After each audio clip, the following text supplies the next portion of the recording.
واپسی پر وہ بالکل گمسم تھی۔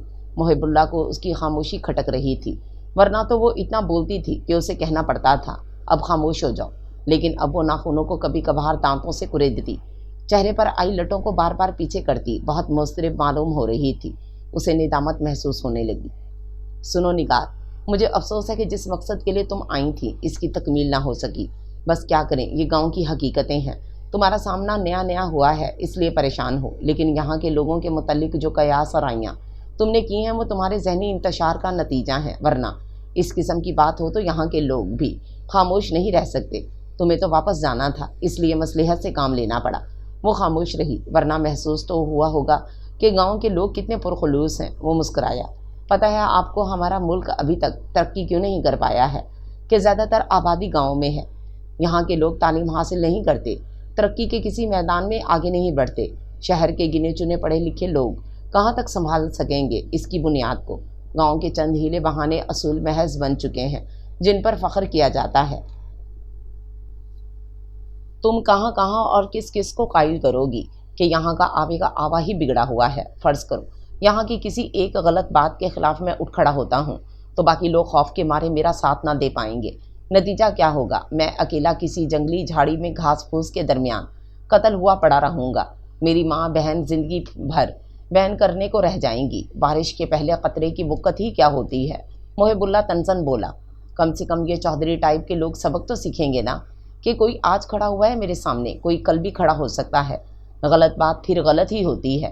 ان لوگوں کی آنکھیں قتل کوئی اہمیت نہیں رکھتا نگار، چاہے ایک بندے کا کریں یا ہزاروں کا۔ گاؤں کی پولیس بھی رشوت کھائے بیٹھی ہوتی ہے تو وہ پیش قدمی کیا کرے گی؟ الزام یہی آئے گا دشمنی کی بنیاد پر ایک بندے کا قتل ہو گیا، ایک بندہ دنیا سے گیا اور خاندان والے زندہ درگور ہو گئے۔ کسی کو تو بارش کا پہلا قطرہ بننا چاہیے محب، ورنہ ہماری تعلیم کس دن کام آئے گی؟ خود ہمارے رسول کریم صلی اللہ علیہ وسلم نے فرمایا ہے اس تعلیم کا کچھ فائدہ نہیں جسے خدا کی راہ میں خرچ نہ کیا جائے۔ ان چودھریوں اور وڈیروں کی دولت عیاشی اور اسلحہ کی خرید و فروخت میں صرف ہوتی ہے، وہ تعلیم اور تربیت میں کام آ سکتی ہے۔ ان کے ذہن کو اکسا کر ایسی سائٹ پر تو لایا جا سکتا ہے نا جہاں سے علم و جہالت کی راہیں کھلتی ہوں، لیکن گاؤں کے لوگ اپنا آپ بدلنا نہیں جانتے، نہ ان کی خواہش ہوتی ہے کہ ان کی تقدیر کا رخ بدلے جو ملک و قوم کے لیے سودمند ثابت ہو۔ یہ لوگ بس لکیر کے فقیر بنے رہنا چاہتے ہیں۔ سچ کہتا ہوں تم جیسی انقلابی ذہنیت رکھنے والے انسان کی ضرورت ہے گاؤں والوں کو۔ وہ مسکرائے تو وہ بھی ہنس دی۔ اب چودھری کے سائے سے فرار حاصل ہو گئی تھی، گاؤں کی گھٹن سے باہر نکل آئی تھی، اس لیے کوئی خوف دامن گیر نہ تھا۔ واپس آتے ہی اس نے فیاض کو فون کرنے کے بجائے خود ملنا مناسب سمجھا۔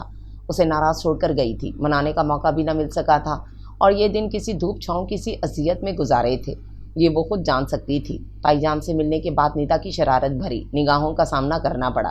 آخری بار ملنے کی اجازت اس لیے دی جا رہی ہے کہ آپ دونوں کی ناراضگی کی خبر ہم تک بھی پہنچ گئی ہے، ورنہ ہمارا تو خیال تھا کہ اب شادی والے دن ہی ملاقات ہونی چاہیے۔ تائی امی کے سامنے ایسی باتیں سن کر وہ بری طرح جھینپ گئی۔ اچھا تائی امی اب میں چلتی ہوں۔ اس سے مزید بیٹھا نہ گیا۔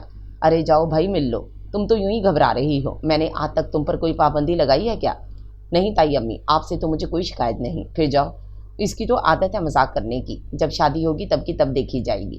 وہ مسکراتے ہوئے اوپر آ گئی۔ وہ فائلوں میں مصروف تھا، اسے دیکھتے ہی چہرہ پھیر کر پھر مصروف ہو گیا۔ اس کے دل کو کچھ ہونے سے لگا۔ السلام علیکم، وہ شوخی سے کہتی ہوئی سامنے بیٹھ گئی۔ وہ خاموشی سے اپنا کام کرتا رہا۔